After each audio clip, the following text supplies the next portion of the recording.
L'Atlantide est une île qui aurait existé dans une préhistoire oubliée. C'est une civilisation florissante qui s'épanouit pendant l'âge d'or mythique. Elle fut engloutie en un jour et une nuit cataclysmique ne laissant rien derrière elle. Le philosophe grec Platon serait la principale source d'informations sur le sujet, dans ses livres Timée et Critias, écrits vers 358 avant Jésus-Christ.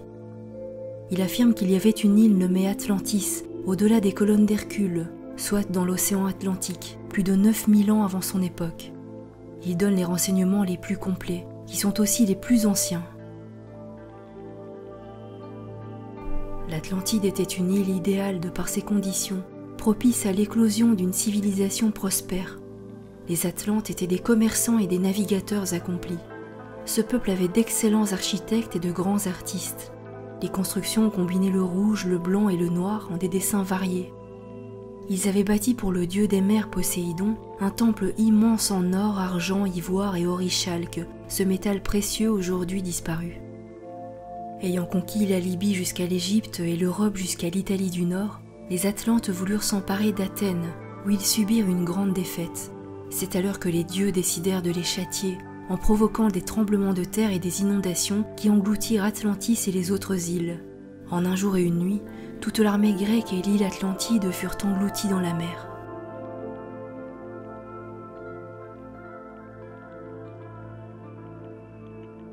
À notre époque, nous considérons cette histoire comme une fiction, comme la métaphore d'un monde idéal. Pourtant, Platon ne considérait pas son récit comme un mythe, il en certifiait la véracité. L'astronome Eudoxe de Cnide, ainsi que Crantor, premier commentateur de Platon, considéraient l'histoire de l'Atlantide comme authentique. Beaucoup d'écrivains antiques ont accrédité l'histoire de cette île. L'auteur Euripide, contemporain de Platon, évoqua lui aussi cette terre oubliée en la nommant Hespéride. L'historien Théopompe a rapporté l'existence d'un ancien continent qui rappelle fortement celui de Platon. D'après Proclus, le philosophe grec Crantor aurait vu des colonnes couvertes de hiéroglyphes égyptiens qui racontaient l'histoire de l'Atlantide. Pline parle de l'Atlantide et de sa disparition comme d'un fait reconnu par la tradition. Tertullien et Arnobe font aussi mention de cette tradition d'une terre atlantique. Plutarque mentionne un archipel d'îles formant un véritable continent dans l'océan Atlantique. Homère, au XVIIIe siècle avant notre ère, évoquait déjà une île océane qu'habite Calypso, fille d'Atlas. Hérodote, le père de l'histoire, mentionne une montagne qui s'appelle l'Atlas. Elle est ronde, ses habitants sont les Atlantes, au-delà des colonnes d'Hercule. L'homme politique et historien athénien Thucydide écrivit sur la catastrophe pendant laquelle la mer déferla sur l'île d'Atlantée.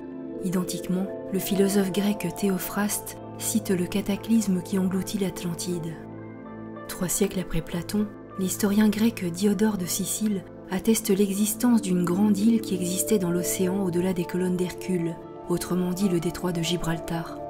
Elle était à plusieurs journées de navigation de la Libye. Il y avait un climat tempéré, la culture y était facile, elle portait des montagnes, des fleuves et de beaux paysages. Les habitants de l'île étaient hautement civilisés. Diodore de Sicile emploie le mot Atlante pour désigner un peuple d'Afrique du Nord, à la civilisation raffinée et opulente. Ces Atlantes auraient combattu les Amazones et seraient à l'origine de la mythologie grecque. Les tribus d'Afrique du Nord possèdent des légendes ayant trait à un royaume fabuleux, situé au-delà des côtes africaines, dont le nom est Atala.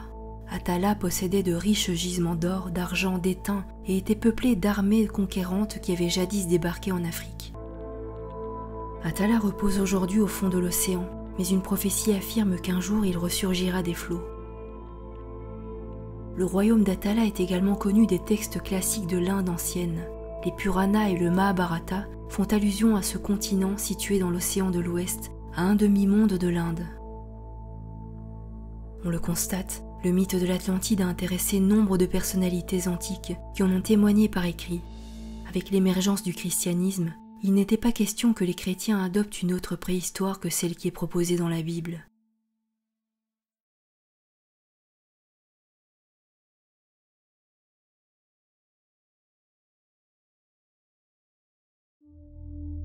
Francis Bacon était un noble et un homme d'État anglais du XVIIe siècle. Il fut philosophe et précurseur de la pensée scientifique moderne. Quelques décennies avant la construction de Versailles, il remettait le mythe Atlante sur le tapis avec son livre La Nouvelle Atlantide. L'énigmatique épigraphe de son ouvrage affirme « Avec le temps, la vérité cachée finira par apparaître ». Comme le Critias de Platon, la Nouvelle Atlantide est inachevée pour une raison inconnue. D'après Bacon, le continent d'Atlantide était composé de puissants et superbes royaumes, par leurs armes, leurs flottes et leurs richesses. Ils allèrent guerroyer jusqu'en Europe, mais la vengeance divine ne tarda pas à les punir de ces ambitieuses expéditions. La Grande Atlantide fut complètement détruite et ruinée par un déluge, une inondation, car il y avait à cette époque dans ce pays des fleuves bien plus grands et des montagnes bien plus hautes que ce que l'on voit dans le vieux monde pour déverser de l'eau dans les parties basses. Quelques sauvages, cependant, hôtes de la forêt, en réchappèrent. Ignatius Donnelly est un auteur du XIXe siècle. Son livre L'Atlantide ou le monde antédiluvien, publié en 1882, rencontra un grand succès et fut régulièrement réédité. L'auteur s'est livré à un vaste travail d'érudition. Il mena une carrière politique qui l'amena à devenir sénateur au Congrès américain. Donnelly étaye l'hypothèse selon laquelle l'île de Platon n'est pas un mythe, mais correspond bien à une réalité. Elle aurait été engloutie dans l'océan sous l'effet d'une grande catastrophe naturelle. Des groupes de survivants auraient réussi à s'enfuir sur des embarcations, gagnant différentes régions de la Terre. Ces réfugiés auraient apporté avec eux leurs témoignages et les connaissances de leur civilisation. Par la suite, le continent disparu serait resté dans les mythes comme le paradis perdu, le jardin des Hespérides ou les Champs-Élysées.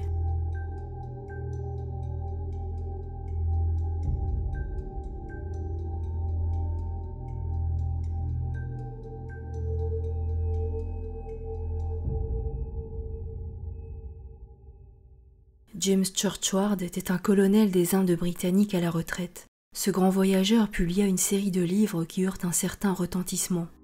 En Inde, il entra en contact avec un prêtre hindou qui l'instruisit au sujet d'une langue primordiale, le Nahakal, qui aurait été connue de seulement quelques initiés.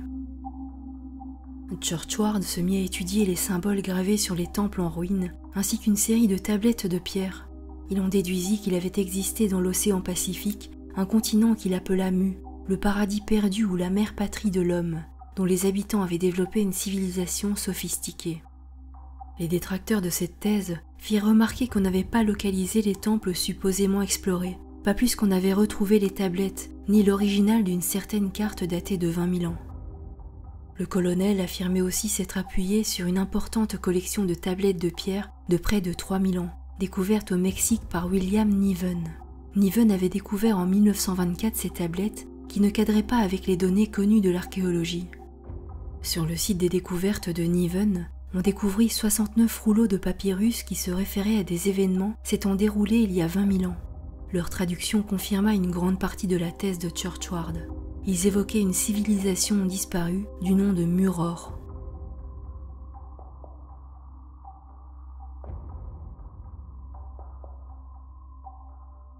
Une autre contrée mythique est celle d'Hyperborée, passionnément évoquée par Hérodote, Pline, Pindare, Apollonius de Rhodes et Strabon. Tandis que Latone, la mère, était native d'Hyperborée, Apollon, le fils, en était le roi. Il y revenait chaque printemps et disparaissait pendant l'hiver. Ce pays était situé aux confins septentrionaux du monde connu. Certains l'ont identifié à la Russie méridionale, d'autres au Groenland. La mythologie parle d'un temps où la glace ne recouvrait pas les régions nordiques, qui bénéficiaient d'un climat tempéré et d'une terre fertile. Les Hyperboréens de l'âge d'or ignoraient la guerre et vivaient très longtemps. Ils choisissaient l'heure de leur mort en quittant volontairement leur corps. Guillaume Postel, ce cartographe, professeur de mathématiques et kabbaliste de la Renaissance, produisit vers la fin de sa vie un planisphère polaire publié sous le nom de Polo Aptata Nova Charta Universi. Postel peuple l'article des bienheureux hyperboréens. Selon lui, le paradis terrestre se situe dans les régions arctiques.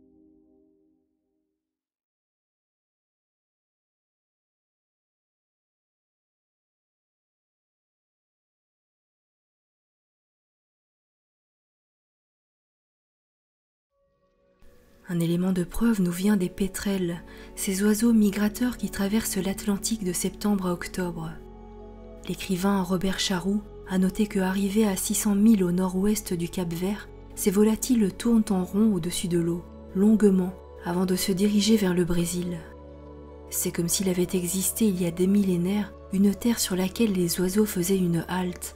Ils continuent de chercher cette île aujourd'hui disparue, mais ne la trouvant pas continuent leur voyage.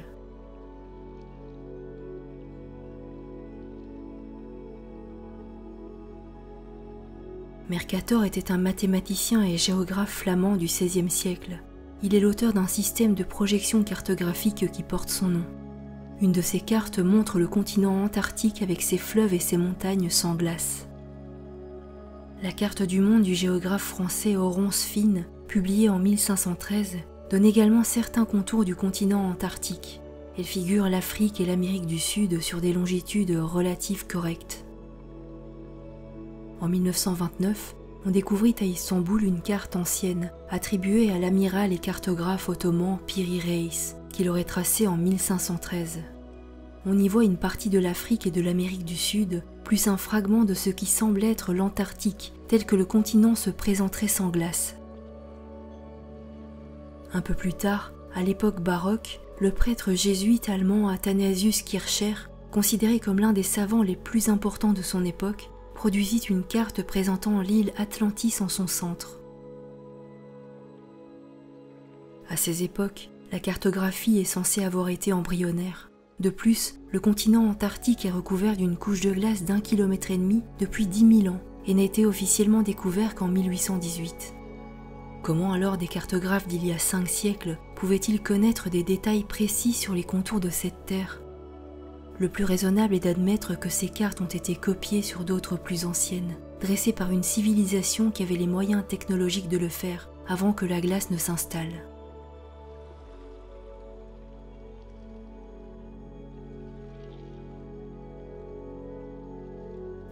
À Baalbek au Liban, on peut observer 3 monolithes gigantesques, pesant entre 750 et 1000 tonnes. Un 4e bloc pas entièrement extrait de son support pèserait 1200 tonnes. Certains spécialistes estiment que 40 000 hommes auraient été nécessaires pour le déplacer. N'était-il pas plus simple de tailler des blocs plus petits, donc plus maniables ? On doit alors supposer que le peuple qui a taillé ces pierres avait la technologie nécessaire pour les déplacer. À notre époque, le travail simultané de plusieurs grues modernes serait à peine suffisant. Les murs de Sacsayhuaman au Pérou sont composés de blocs qui ont une hauteur de 1,80 m à plusieurs mètres de haut. Ils ont été découpés et ajustés à la perfection, comme dans un jeu de construction. Les joints sont à peine visibles. Comment peut-on avoir une découpe aussi précise avec les outils que l'on attribue aux Incas ? N'est-ce pas plutôt une civilisation bien plus ancienne qui a érigé ce mur ? Pumapunku en Bolivie est un site énigmatique. Dans un paysage abandonné, des blocs de pierre reposent à terre. Ils n'ont l'air de rien mais gardent les traces de la taille qu'ils ont subie. Les formes sont précises, les trous semblent forés dans la roche, les arêtes sont souvent coupantes. Des spécialistes pensent que ce type de résultat ne peut être obtenu que par une coupe au laser ou avec une foreuse. 13 000 ans avant notre ère, alors même que la roue n'est pas censée exister, comment cela est-il possible ? Cette liste est non exhaustive, il existe évidemment une multitude d'autres exemples sur Terre.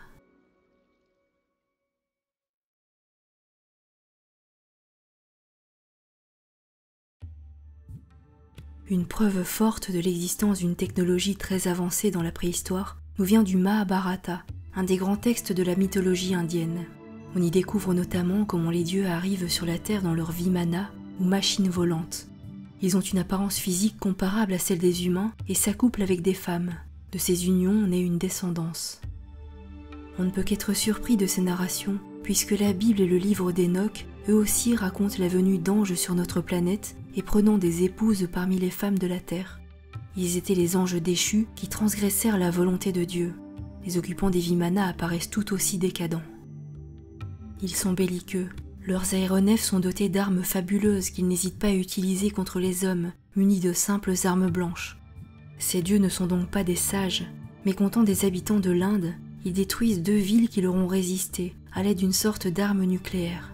Ensuite, ils décident d'anéantir l'espèce humaine, y compris leur progéniture. Le déluge s'abat donc sur la terre et les dieux repartent. Les Vimanas sont des véhicules volants que les dieux utilisent dès qu'ils doivent se déplacer. Les textes disent clairement que ces engins peuvent voyager très loin de la Terre. Ces engins et la façon de les construire sont décrits avec beaucoup de minutie. les textes hindous évoquent leurs audacieuses caractéristiques.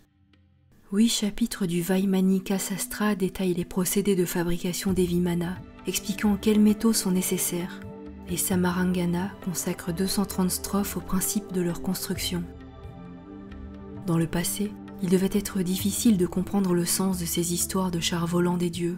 On croyait sans doute qu'il y relevait du mythe, voire de la fabulation. La science et la technologie de notre XXIe siècle semblent donner la clé de compréhension. Les Vimana seraient des machines, des aéronefs dotés d'armes ultramodernes. À supposer que ces dieux furent des hommes venus d'une région de la Terre où la civilisation était hautement évoluée, ils pourraient correspondre aux Atlantes de la tradition grecque.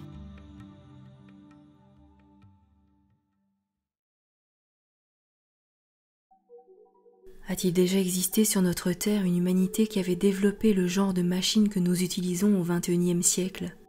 Nous ne serions alors pas les premiers à connaître la télévision, la fusée ou l'informatique. Nous ne ferions que repasser par là où une autre race nous aurait brillamment précédés. Il n'est pas exclu qu'une mauvaise utilisation de machines fabuleuses ait causé la disparition de l'Atlantide. Dans ce cas, les survivants auraient maudit le monde de machines qu'ils avaient connu et qu'ils n'avaient pas su contrôler. Ils auraient compris qu'un développement anarchique de la technologie n'est pas à rechercher car trop risqué. Pendant des millénaires, la civilisation égyptienne est restée égale à elle-même, sans évolution technique. Cette politique culturelle a peut-être été volontaire dans le souvenir de ce qui serait arrivé à l'Atlantide, avec sa décadence et ses moyens techniques prodigieux. L'Égypte des pharaons a peut-être voulu éviter coûte que le scénario catastrophique des Atlantes se reproduise. Dans ce courant de pensée, il n'est pas dit que la culture antédiluvienne ait totalement disparu de la surface de la planète. Certains objets ont pu être cachés en vue de ne pas perturber le développement de l'humanité. Ils seraient enfouis pour être retrouvés lorsque les hommes en seront dignes.